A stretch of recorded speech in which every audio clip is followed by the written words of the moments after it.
हा डायग्राम काढून घ्या. फुल रेक्टिफायची डायग्राम आहे ही. सर्किट डायग्राम काढून घ्या आणि लेबलिंग लिहून घ्या.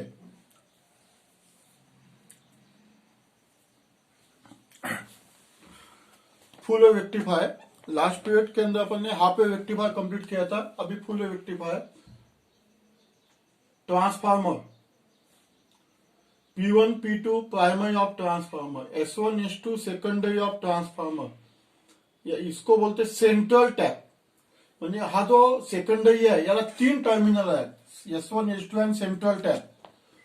D1 D2 junction diode, VI म्हणजे इनपुट एसी व्होल्टेज, VO म्हणजे आउटपुट डीसी व्होल्टेज आणि RL म्हणजे लोड रेजिस्टन्स.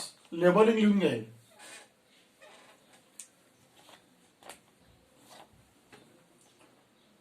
सर्किट डायग्राम काढून घ्या. सर्किट डायग्राम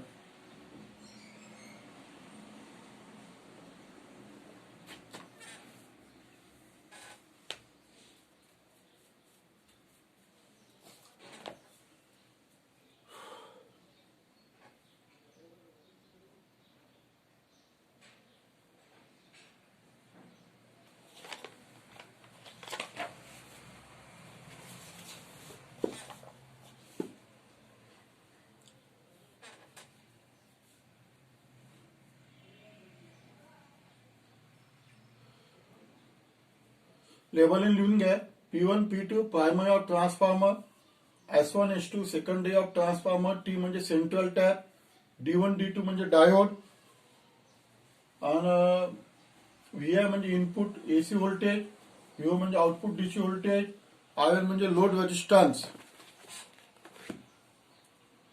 RL म्हणजे लोड रेजिस्टन्स.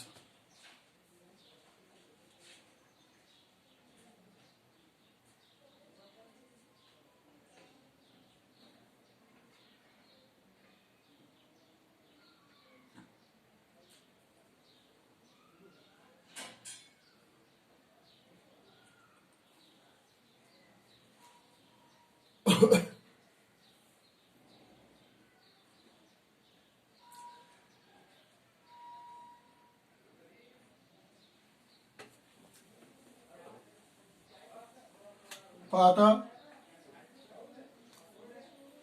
मी डिटेक्ट करतो, त्या नोट्स लिहिणं चालू करून द्या तुम्ही. डायग्राम झाली असेल तर लिहा तिथे. Input AC voltage connected to primary of transformer. पहिले कंस्ट्रक्शनची माहिती मी देतो. Input AC voltage is connected to primary of transformer. Then नंतर S1 ऑफ सेकंडरी किंवा secondary S1 is connected to P type of diode D1. S2 is connected to P type of diode D2. Both N types are connected together at a common point. काय लिहिलं समजलं का? Input is connected across primary of transformer. नंतरचं S1 म्हणजे secondary is connected to P type of diode D1. S2 is connected to P type of diode D2. Both N type of diode are connected together at a common point. म्हणजे दोन्ही N type आपण एकाच common पॉइंटला connect केलेले आहे. ठीक आहे. नंतर सेंट्रल टॅप ऑफ ट्रान्सफॉर्मर हा मधातला point. Central tap of transformer is connected to ground. हे ग्राउंड आहे. इथं ओव्हरलॅपिंग आहे म्हणजे इथं कनेक्शन नाही आहे. Central tap of transformer connected to ground. याची माहिती द्या. Load resistance is connected between point A and B. Connected between point A and B. म्हणजे ए पॉइंट म्हणजे कोणता पॉइंट आहे तो? कॉमन पॉइंट आहे तो एन टाईपचा. आणि बी पॉइंट म्हणजे कोणता आहे? ग्राउंडचा, सेंट्रल टॅपचा. तुम्ही असं लिहिलं तरी चालते. Load resistance is connected between A and B. And lastly, output is taken across load resistance. Output is taken across load resistance. आता लिहा वर्किंग. ही जी माहिती तुम्ही लिहिलेली आहे ही कशाची माहिती लिहिलेली आहे आपण? कनेक्शनची. मी पुन्हा एकदा सांगतो काय लिहायचं कनेक्शनची माहिती. Input AC voltage is connected to primary of transformer. S1 of secondary, S1 secondary is connected to P type of diode D1. S2 is connected to P type of diode D2. Both N type are connected together at a common point. Central tap of transformer is connected to ground. Load resistance is connected between A and B. Output is taken across load resistance. तर हे झालं construction. आता working पहिले समजून घ्या. Working मध्ये doing positive of cycle. Doing positive of cycle याची अशी वेव्हफॉर्म येईल. वेव्हफॉर्म काढून घ्या.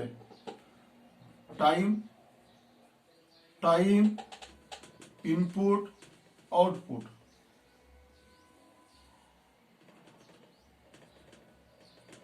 वेव्हफॉर्म काढून घे.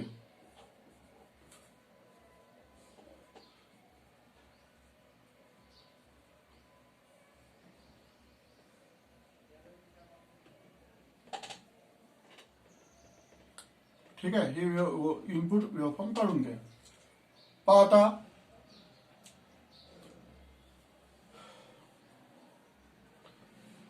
आता वर्किंग चालू करू आपण. डुईंग पॉझिटिव्ह ऑफ सायकल लिहा तिथे. Doing positive half cycle. Positive of cycle अशी, कारण हे एसी सायकल आहे. याला दोन सायकल असतात, पॉझिटिव्ह आणि निगेटिव्ह. दो येते पॉझिटिव्ह निगेटिव्ह. हे positive negative. Doing positive of cycle, ये पॉजिटिव. तो क्या होगा? S1 is positive with respect to central tap. S1 is positive with respect to central tap.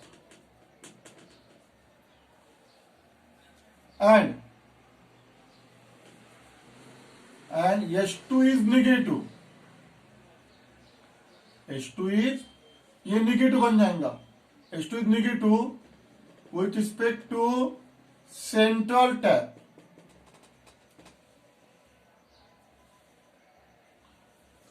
Doing positive of cycle, S1 is positive and S2 is negative with respect to central tap. असं direct लिहिलं चालते. S1 is positive and S2 is negative with respect to central tap. असं shortcut मध्ये positive of सायकलला. आता आपल्याला माहिती आहे दोन डायोड आहेत इथे. Diode D1 junction diode, diode D2. दोनों में से एक डायोड फॉरवर्ड बाइस में आने वाला है, एक डायोड रिवर्स बाइस में आने वाला है. कोणता डायोड फॉरवर्ड बाइस मध्ये येईल आणि कोणता रिवर्स बाइस मध्ये येईल ते ठरवा तुम्ही. तो P is positive, P connected to positive, यहां पे P कनेक्टेड टू निगेटिव. तो ये जो डायोड है, therefore diode D1 is in forward bias. ये फॉरवर्ड बाइस के अंदर आ गया है. और diode D2 is in reverse bias.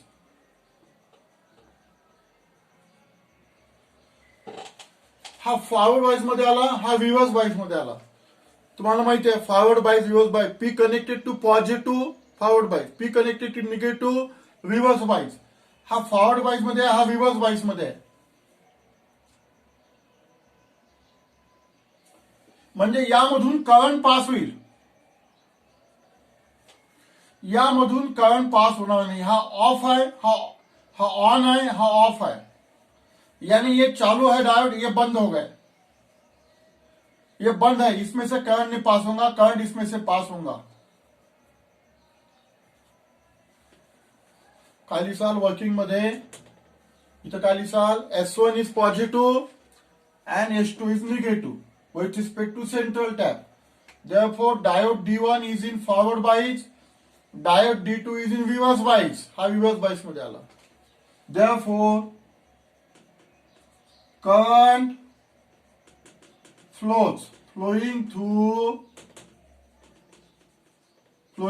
diode D1. Current कोणत्या डायोड मधून पास होऊन आला, D1. And no current through diode D2. D2 मधून करंट पास होणार नाही. मग हा जो करंट आहे तो असा जाईल यामधून. We get output voltage current into load resistance. नंतर काय लिहिसाल मग, याच्यानंतर therefore current flowing through diode D1, no current through diode D2.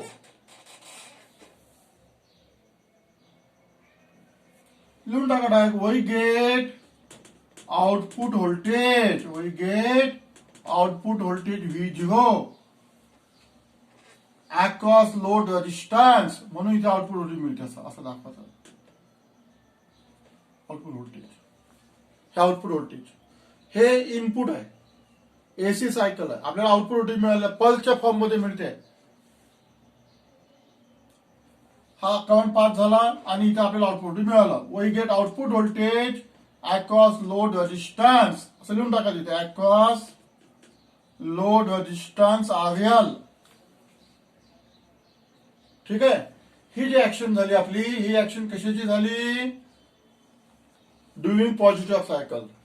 During positive of cycle S1 is positive, S2 is negative with respect to central tap. Therefore diode D1 is in forward bias, diode D2 is in reverse bias. म्हणजे हा on झाला, हा of झाला, हा बंद आहे. बंद असल्यामुळे करंट असा पास होणार नाही. Therefore current flowing through diode D1, इथून करंट पास झाला आणि हा करंट आउटपुट रेजिस्टन्स मधून गेला, लोड रेजिस्टन्स मधून गेला. We get output voltage. No current flowing through diode D2, we get output voltage across load resistance. ठीक आहे. आता वर्किंग लिहा, नंतर लिहा. During negative of cycle, during negative half cycle लिहा. नंतर निगेटिव्ह ऑफ सायकल. आता निगेटिव्ह ऑफ सायकल आली. S2 is positive, S1 is negative. During negative half cycle, S2 is positive and S1 is negative with respect to central tap. चला लिया है. During negative half cycle, S2 is positive, S1 is negative with respect to central tap. ठीक आहे. मग आता कोणता diode forward bias झाला आणि कोणता रिव्हर्स बायस झाला, कशाला पॉझिटिव्ह मिळाला, याला पॉझिटिव्ह मिळालं. Therefore diode D2 is in forward bias and diode D1 is reverse bias. आता हा रिव्हर्स बायस मध्ये आला, हा फॉरवर्ड बायस मध्ये आला, कारण याला पॉझिटिव्ह भेटलं पीला. त्यामुळं हिच्यातून करंट पास होईल. आता हिच्यातून करंट पास होणार नाही. हा बंद आहे, हा चालू झाला आता.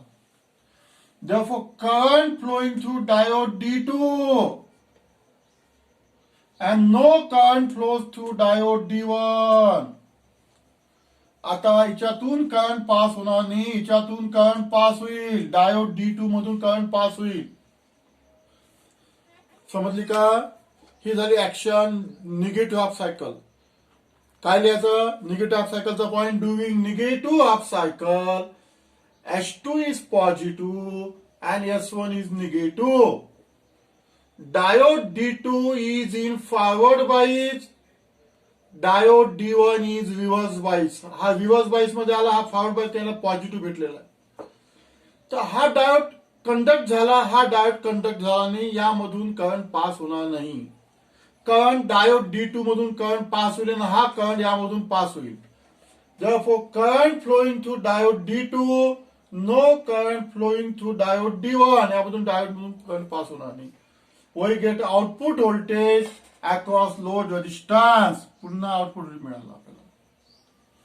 तुम्हाला कसं आउटपुट तुम्ही सेम डायरेक्शनला का दाखवलं? कारण current is always in both cycle from A to B. दोन्ही सायकलला पॉझिटिव्ह आणि निगेटिव्ह हाफ सायकलला करंट एकाच डायरेक्शनने पास होतो फ्रॉम A to B. आणि we get output voltage in only one direction, म्हणून त्याला डीसी व्होल्टेज म्हणतात. पुन्हा मग पॉझिटिव्ह हाफ सायकल आली, पुन्हा हा डायोड चालू झाला, हा बंद पडला, वी गेट आउटपुट व्होल्टेज. पुन्हा मग निगेटिव्ह हाफ सायकल आली, हा बंद पडला, हा चालू झाला, पुन्हा निगेटिव्ह हाफ सायकल आली. म्हणजे अशा पद्धतीने आपल्याला रेक्टिफाईड आउटपुट व्होल्टेज मिळते.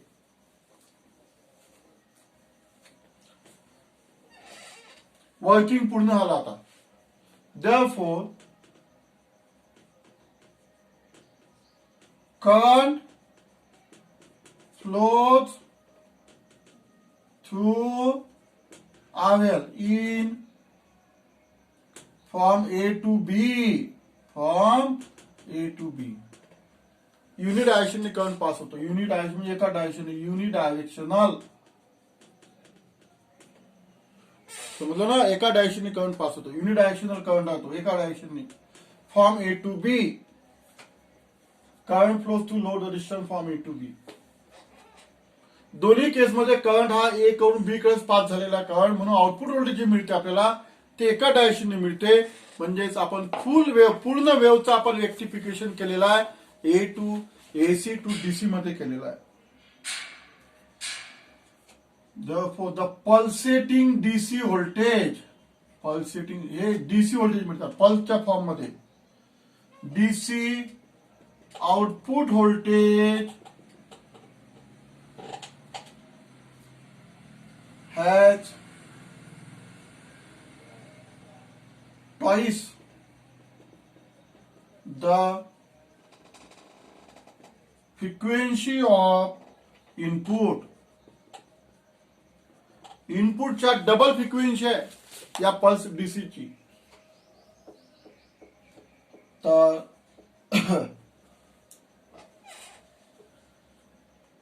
we get, therefore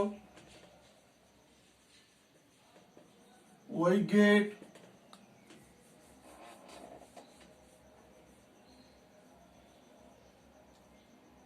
rectified DC voltage for full wave AC. म्हणजे for both positive half cycle and negative half cycle of AC. आपल्याला पूर्ण रेक्टिफाईड डीसी व्होल्टेज मिळते, पॉझिटिव्हला मिळते आणि निगेटिव्ह हाफ सायकलला मिळते. हे झालं आपलं फुल वेव्ह रेक्टिफायर. हे काय झाली आपली फुल वेव्ह रेक्टिफायर. ही वेव्ह फॉर्म काढायची आहे तुम्हाला, सर्किट डायग्राम काढायची आहे. सर्किट डायग्राम तुम्हाला मी लेबलिंग लिहून दिलं होतं, मग त्याचं कन्स्ट्रक्शन लिहून दिलं आणि वर्किंग लिहून दिलं. वर्किंग मध्ये doing positive cycle, doing negative half cycle. म्हणजे तुमच्या लक्षात आलं असेल की दोन डायोड पैकी एक डायोड नेहमीच काम करतो. पॉझिटिव्ह सायकलला वरचा डायोड काम करतो, निगेटिव्ह हाफ सायकलला खालचा डायोड काम करतो. आणि अशा पद्धतीने आपल्याला आउटपुट व्होल्टेज दोन्ही सायकलला मिळते. फुल वेव्ह रेक्टिफिकेशन म्हणतात त्याला. पूर्ण वेव्ह रेक्टिफाईड झालेली आपली AC टू DC झालेली आहे.